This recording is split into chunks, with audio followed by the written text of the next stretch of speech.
pertama itu pertanyaannya itu adalah apa itu underwriting? Nah, underwriting itu dalam konteks umum bahasa Indonesia disebut juga dengan penjaminan emisi. Nah, penjaminan emisi itu adalah suatu proses yang dilakukan oleh bank dan lembaga keuangan lainnya untuk memilih kelayakan kredit atau resiko peminjam proporsional potensial.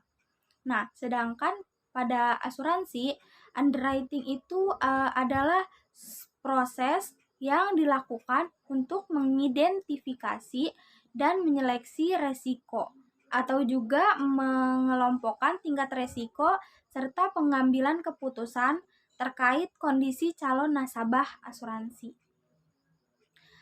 Yang nomor 2 itu pertanyaannya adalah apa tugas pokok underwriting? Nah, tugas pokok underwriting itu ada 4.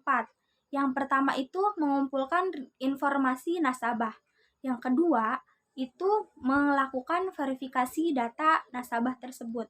Nah, yang ketiga itu melakukan appraisal. Nah, yang keempat itu menyampaikan keputusan asuransi.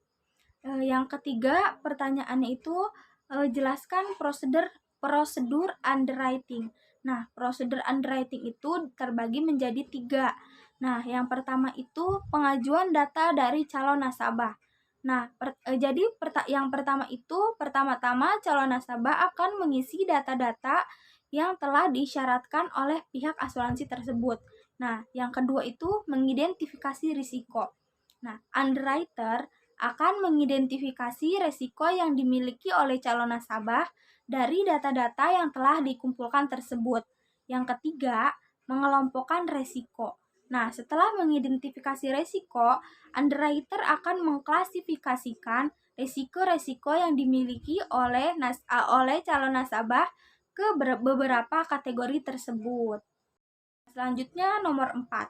Nomor 4 itu pertanyaannya apa yang dimaksud dengan equitable to the client. Nah, equitable to the client itu adalah prinsip dasar bahwa tertanggung harus membayar sejumlah premi yang proporsional dengan tingkat resiko yang tertanggung dan diasumsikan oleh perusahaan tersebut. Nah, selanjutnya nomor 5. Nomor 5 pertanyaannya itu adalah apa itu moral hazard? Nah, moral hazard itu adalah keadaan yang berkaitan dengan sifat, pembawaan, dan karakter manusia yang dapat menambahkan besarnya kerugian dibanding dengan resiko rata-ratanya. Nah, yang nomor 6 itu pertanyaannya adalah bagaimana cara menciptakan premi yang proporsional? Nah, cara menciptakan premi yang proporsional itu contohnya seperti apabila terdapat perjanjian reasuransi proporsional yang melibatkan perusahaan asuransi dan perusahaan reasuransi sebesar 40%. Nah, maka apabila nasabah mengajukan klaimnya, maka perusahaan asuransi cukup membayar klaim sebesar 60%. Nah, dari jumlah klaim tersebut.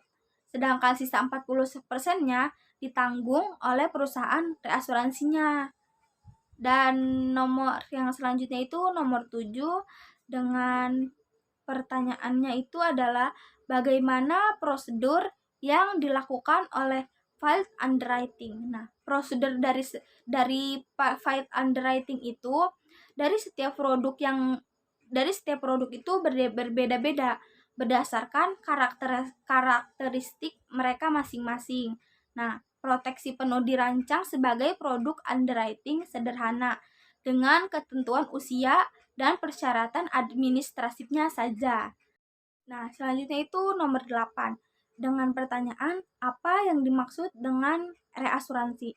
Jadi, reasuransi itu adalah persetujuan antara penanggung atau ceding company dengan reasuradur, di mana penanggung menyetujui untuk menyerahkan atau melimpahkan seluruh atau sebagian resiko pada suatu pertanggungan yang ditutupnya, yaitu yang ditanggung kepada reasuradur dan dengan menerima premi dari penanggung sebagaimana telah ditetapkannya.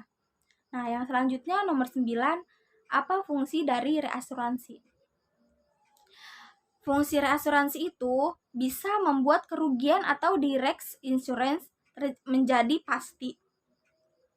Dengan kata lain, reasuransi membantu direct insurance dalam menstabilkan tingkat kerugiannya dengan menghilangkan beberapa ketidakpastian. Yang selanjutnya nomor 10.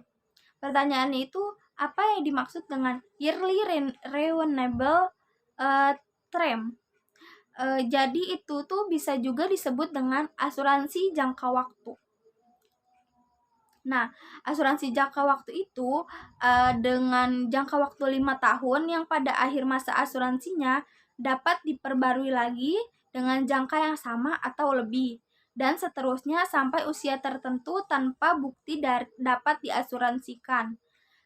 Jadi tarif preminya itu naik pada setiap perpanjangan sesuai dengan bertambahnya usia si nasabah tersebut.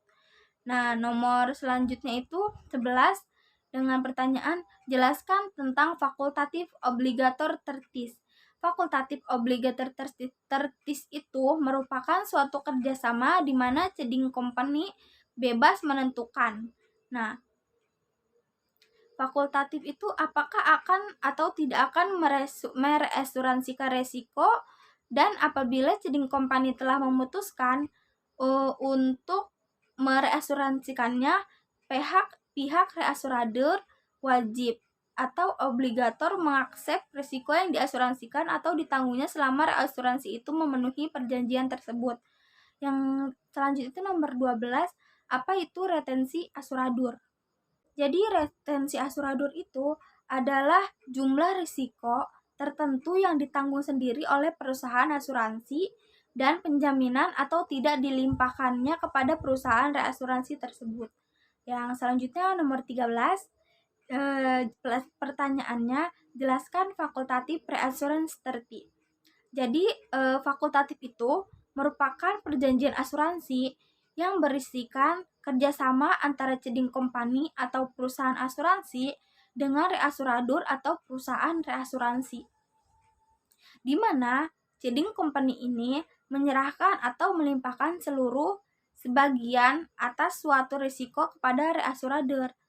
Sedangkan treaty itu adalah metode yang berisikan kerjasama di mana ceding company wajib menyerahkan risiko yang dimiliki kepada reasuradur. Nah, yang selanjutnya itu nomor 14. Pertanyaannya itu adalah, apa itu catastrophic reassurance? Jadi catastrophic reassurance itu bisa juga disebut dengan reasuransi bencana, yaitu suatu bentuk reasuransi yang memberi ganti rugi kepada perusahaan yang menyerahkan atas akumulasi kerugian yang melebihi jumlah yang ditentukan dan timbul dari suatu peristiwa atau serangkaian peristiwa yang peristiwa bencana. Nah, yang nomor terakhir itu adalah nomor 15 dengan pertanyaan, jelaskan tentang coinsurance. Nah, coinsurance itu bisa juga disebut dengan asuransi bersama, yaitu suatu cara patungan penanggung biaya atau pengeluaran yang mengharuskan penanggung membayar presentasi tertentu dan biaya medis yang disyaratkan atau sebagian kelebihan yang dapat dikurangi yang dikeluarkan sebagai akibat sakit atau luka. Juga bisa disebut sebagai presentasi keikutsertaan. Nah, cukup sekian, kurang lebihnya mohon maaf. Wassalamualaikum warahmatullahi wabarakatuh.